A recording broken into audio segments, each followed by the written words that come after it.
Nagsimula sa modus ng pagsasanla ng peking titulo sa mga lupa at bahay ang reklamo sa isang naturingang public school teacher na si Judy de los Reyes Barroso ng Santa Rosa, Laguna. Magsasanla raw sila ng titulo. Ang titulo pong ibinigay sa akin, 2. Nung naipa-check up po sa RD, yung isa pong titulo, peke. Talagang nagpapasok siya ng mga peking titulo. Kasi dati niya ako nakasama, inuutos-utusan niya ako sa pagdadala ng mga Xerox. 200,000 piso ang napautang ni Marie Chris kapalit ng isinanlang tunay na titulo. Ang problema, ang taong napakilalang may-ari ng lupa, nagpapanggap lang pala. Noon pong naniningil na ako, nagsalita na po yung nagpanggap ng may-ari ng titulo. Nasabi, hindi siya ang tunay may-ari ng titulo. Siya ay isang teacher na ginamit ni Barroso.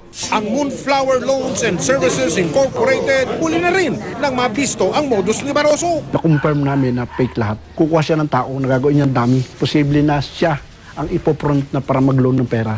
Ang pangalan at larawan naman ng mga dating napautang ni Barroso, ang kadalasan niyang ginagamit para makapanloko. Ginamit niya yung mukha ko para makapagsangla ng title dun sa ibang tao. Ako yung hahabulin ng pinagsanglaan kasi ako yung nakapicture. Ako po ay ginamit niya sa pangungutang sa isang lending company na wala akong kamalayan.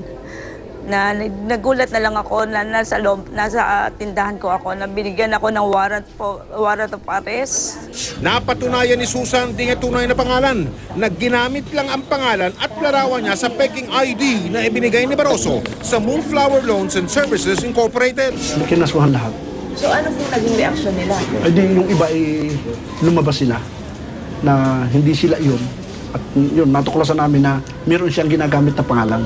Idinulog ng Sumbungan ng Bayan sa Santa Rosa City Police Station ang mga reklamo laban kay Barroso. Ito pong mga kaso niya, bumabagsak po ito sa estafa and swindling, falsification of public documents. Kaya po hindi po tayo mag-atubili na mangalapan na iba pang witnesses at na magkaroon na po natin, makumpleto natin yung pagiging pagsampa ng kaso. May paalala rin si Maclang sa publiko laban sa modus ni Barroso. Kung ito man po ay napapalapit sa inyo at inaalokan kayo ng mga magsasanla o ipupunta sa mga financing institution, pinababalaan po namin kayo na mag-iingat po dito sa tao na ito. Tinawagan ng Sumbungan ng Bayan si Barroso pero hindi siya sumasagot sa aming mga tawag.